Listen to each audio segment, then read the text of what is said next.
Perjalanan kali ini saya mulai dari salah satu kota kabupaten yang ada di Sulawesi Barat, yaitu Polewali Mandar. Nah, perjalanan di Polewali Mandar ini cukup panjang sih. Pertama, saya mengunjungi salah satu masjid besar yang ada di Polewali Mandar, yaitu Masjid Syuhada.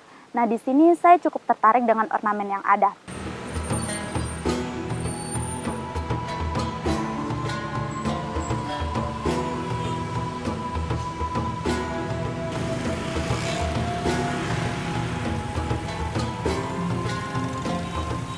Kali ini saya menjelajahi daerah Polewali Mandar, daerah yang sejak abad ke-14 merupakan daerah yang banyak didatangi oleh para pedagang daerah Timur Tengah.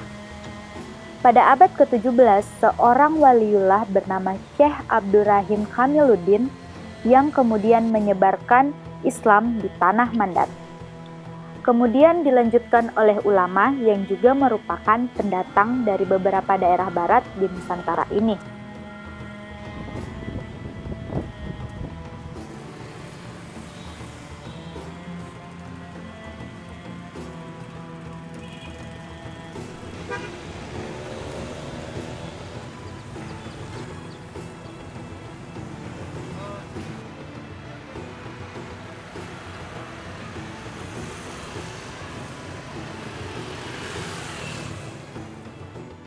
Selanjutnya, saya melanjutkan perjalanan dari Polewali ke Campalagian. Di Campalagian, saya mendengar banyak cerita bahwa di sini adalah salah satu wilayah yang memiliki banyak sekali peninggalan-peninggalan sejarah yang berbau Islam. Nah, yang pertama saya kunjungi adalah Masjid Raya Campalagian.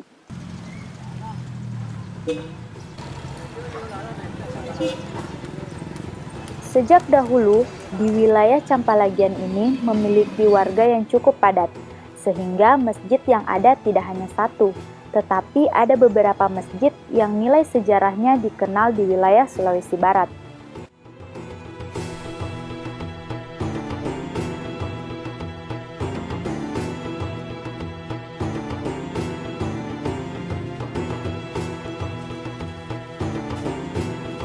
Saya melanjutkan perjalanan ke Masjid Nurul Taubah atau masyarakat Campalagian menyebutnya dengan Masjid Imam Lapeo.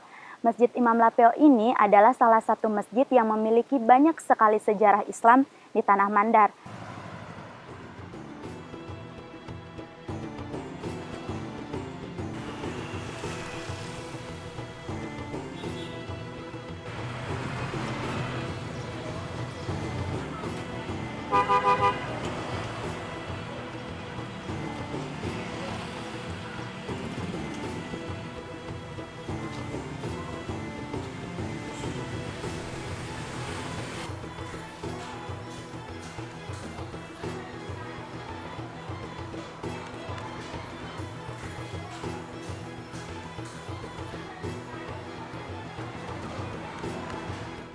Di Masjid Imam Lapeo ini saya melihat beberapa fenomena yang sering terjadi di masyarakat. Nah, yang pertama itu adalah banyaknya lalu lalang kendaraan yang melewati Masjid Imam Lapeo, akan tetapi mereka menyempatkan waktu mereka untuk sedikit bersedekah, yaitu dengan cara menyisihkan uang mereka untuk mungkin pembangunan Masjid Imam Lapeo. Dan yang kedua adalah banyak sekali saya lihat warga masyarakat yang datang untuk berziarah ke makam Kiai Haji Muhammad Tahir yang menjadi pendiri Masjid Imam Lapeo ini. Di sini saya melihat bahwa masyarakat Campalagian masih peduli dengan adanya sejarah di wilayah mereka sendiri.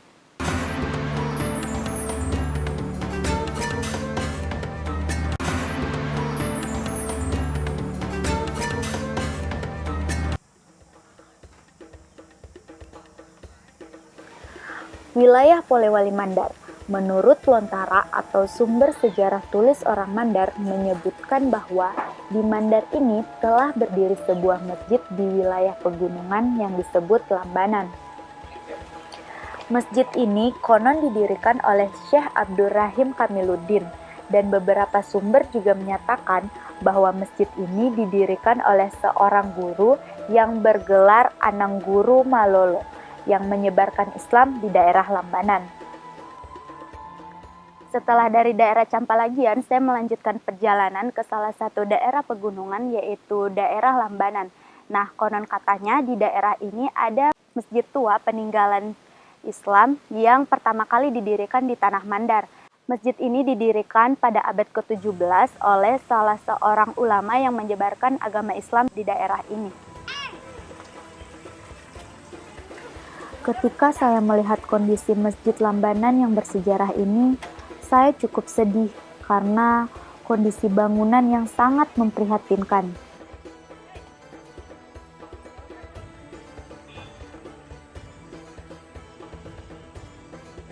Terlihat jelas bekas galian alat berat yang telah menghancurkan situs bersejarah umat Islam di Tanah Mandar ini.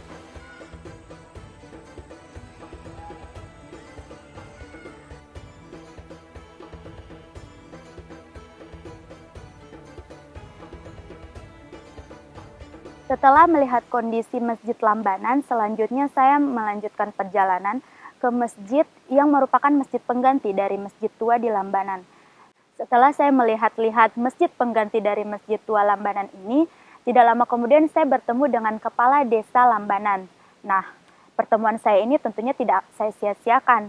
Saya bertemu dengan beliau dan tentunya saya mengorek sebanyak mungkin informasi atau sejarah tentang masjid tua Lambanan. Assalamualaikum Bapak. Maaf mengganggu. Ini saya gini ceritanya, saya mau cari jejak sejarah Islam di Tanah Mandar. Nah, kebetulan saya dapat info dari beberapa orang juga, katanya di sini ada masjid, salah satu masjid tertua di Tanah Mandar gitu. Jadi saya mau menggali sedikit sejarah lah Pak tentang masjid itu. Mungkin Bapak bisa sedikit sharing tentang sejarahnya gimana Pak? Iya, makasih ya. Kalau di dalam Lontara namanya Kampung Alambangan. Kampung Alambangan. Yang pertama-tama dibangun masjid, pertamanya bukan masjid Langgar, itu berada di tengah-tengah. Jadi dipindahkan ke sini. Sehingga dibangun di sana masjid yang pertama-tama berdiri di Mandar itu adalah di Lambangan. Apa namanya masjid itu? Yang lebih populernya namanya Masjid Tua ya, Masjid Tua. Masjid Tua. Tapi ada namanya, namanya Masjid Hakul Yakin. Kenapa dipindahkan ke sini? Ya, karena ini area kan pernah dulu tektonik tahun 67 ya, tahun berapa ya? Ada gempa. Iya, 67, 66. Oh, dipindahkan karena dia ada ke sana agak sedikit ini rawan longsor. Iya. Dipindahkan. Ditambah lagi ada tadi itu miskomunikasi lagi. Sehingga ditinggalkan masjid di sana itu. Menjadi sepakat oleh yang dulu itu masih Kadi Abdul Razak. Menjadi kesepakatan bahwa di sini masjid ini hanya ditempati untuk apa? Bisa kita mengaji-mengaji. Jangan, tidak ada lagi berjamaah di sana, kita pindah ke sini. Yang bikin saya penasaran adalah ada tidak Pak benda ataupun sisa-sisa bangunan dari masjid pertama yang masih bisa kita lihat sampai sekarang? Nah, yang diperkirakan setua itu Lambanan ini ya ada kuburan, ada macam-macam. Ada juga khotbah. Ada khotbah. Ini khotbah yang sangat ini. Ini khotbah panjang. Ya. Ini dibaca pada Lebaran, Idul Fitri dan Idul Korban. Ini kertas yang dari bambu asli, belum dari bambu. olahan mesin yang seperti sekarang. Ini panjang ke bawah, ini panjang. Terus kalau tulisannya ini ditulis tangan atau bagaimana Pak? Tulis tangannya orang dulu ini. Iya. Oke Pak, mungkin terima kasih untuk waktunya, maaf mengganggu. Iya, Terima iya. kasih untuk informasinya. Berhubung waktu mungkin saya mau lanjut jalan cari informasi tentang masjid yang lainnya. Makasih Pak. Oke, terima kasih banyak kembali kasih. Selamat jalan ya. Assalamualaikum. Iya, Waalaikumsalam warahmatullahi wabarakatuh.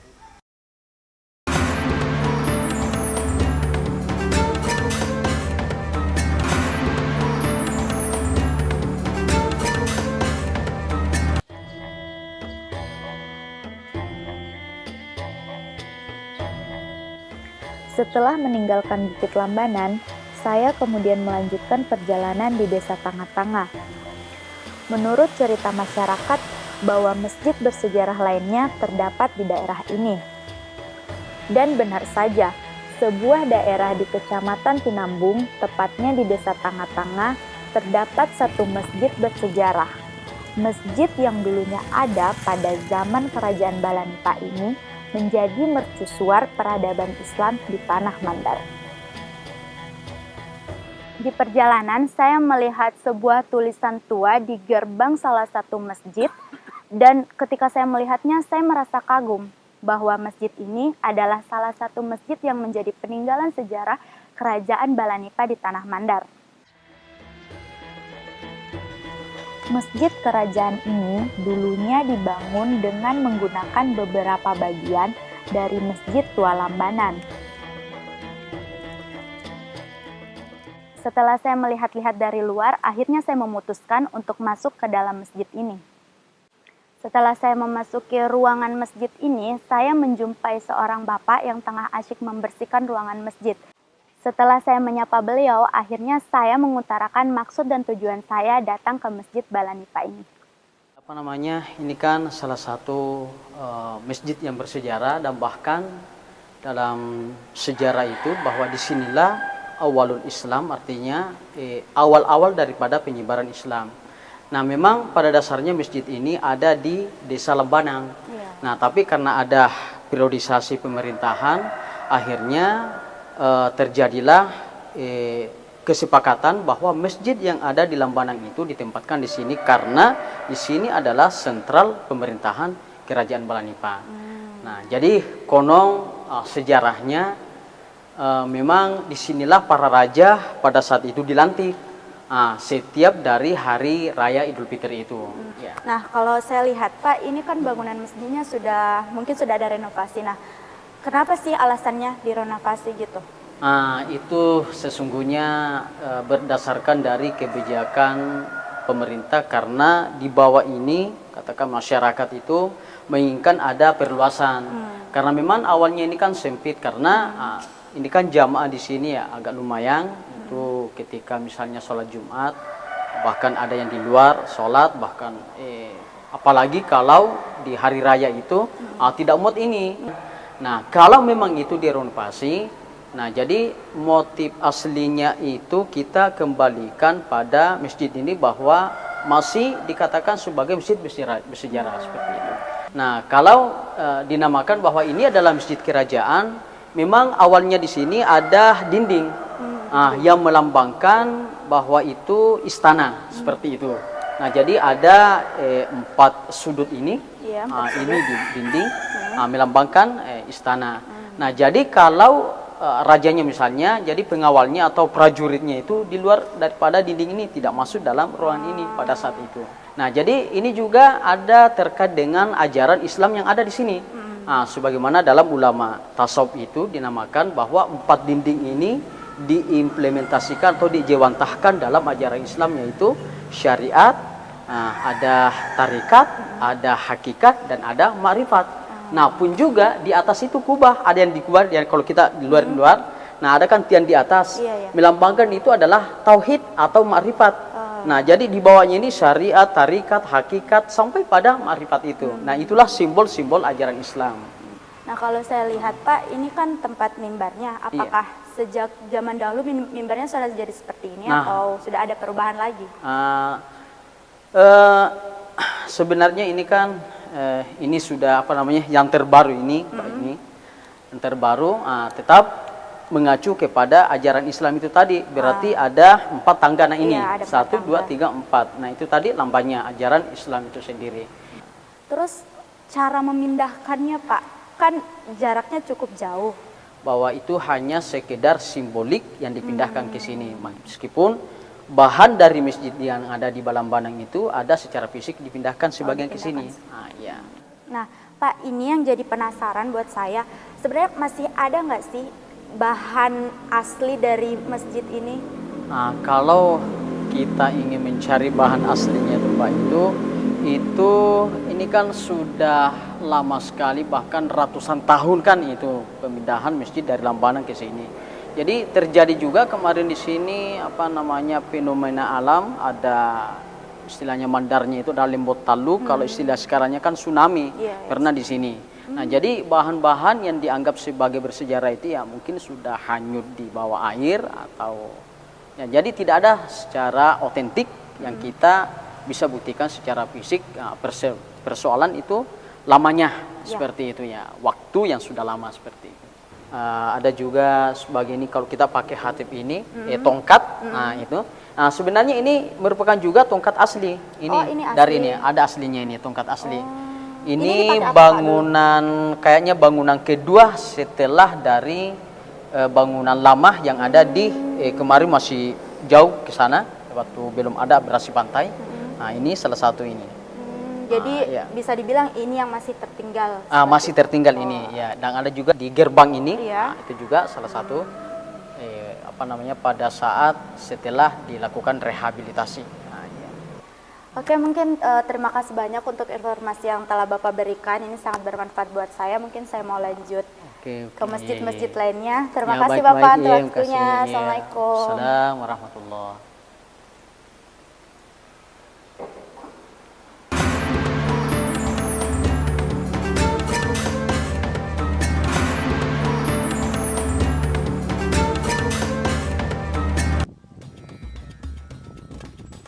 Selain Campalagian yang memiliki kehidupan masyarakat yang religius, ada salah satu daerah religius lainnya di Polewali Mandar, yaitu Pambusuang.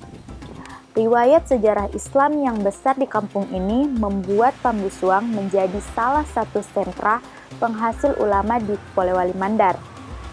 Banyaknya ulama yang lahir di Pambusuang membuat daerah ini kental akan nuansa Islaminya. Selain itu, salah satu bukti bahwa Pambusuang memiliki sejarah Islam yang kuat adalah adanya sebuah masjid yang telah berdiri sejak abad ke-18, yang pembangunannya diprakarsai oleh ulama yang bergelar Anangguru Toa. Saya melanjutkan perjalanan ke Masjid Pambusuang. Nah, sesampainya saya di masjid, saya bertemu dengan seorang pemuda asli Pambusuang. Nah, pertemuan saya dengan pemuda ini akhirnya membawa saya untuk mengulik sejarah tentang Masjid Pambusuang.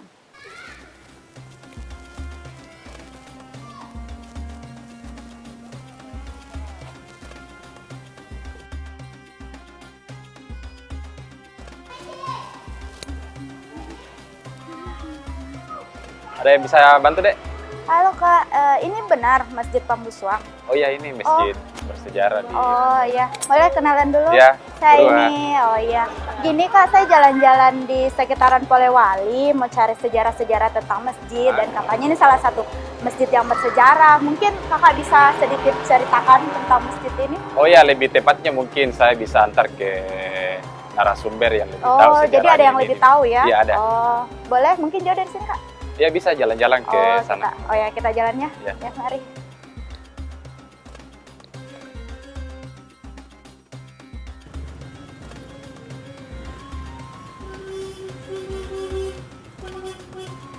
Dari informasi Kakak Urwa, saya kemudian diantarkan menuju rumah salah satu tokoh masyarakat Pambusuang, dan beliau akan menceritakan tentang sejarah keberadaan masjid bersejarah Pambusuang. Setelah beberapa saat berjalan, akhirnya kami pun tiba di rumah yang kami tuju, dan ternyata kami disambut baik oleh tuan rumah. Assalamualaikum.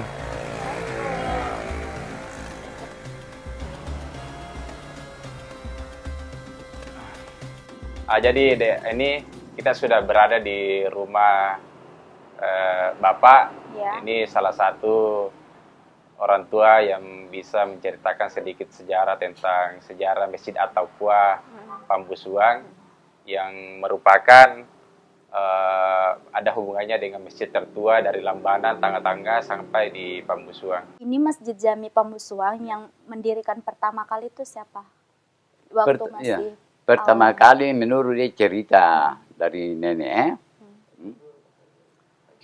Haji Tua. Haji Tua. Sama anaknya membuat itu masjid, kulit kayu dindingnya Oh, kulit kayu. dengan atap kayu juga. Setelah itu, bangun ya Jabal Abdul Latif itu masjid Jami namanya. Masjid Jami. Dia yang membangun, tukangnya itu tukang dari Makassar. Itu orang Cina itu bawa kemari. Nah, Pak, kalau bisa kita bilang ini kan masjid bersejarah. Nah, kalau misalkan bersejarah masih ada tidak Pak peninggalan-peninggalan dari masjid yang dulu sampai sekarang yang masih bisa kita lihat? Ya masih ada. Itu mimbar. Mimbar dengan tiang. Tiang. Sudah direnovasi anunya.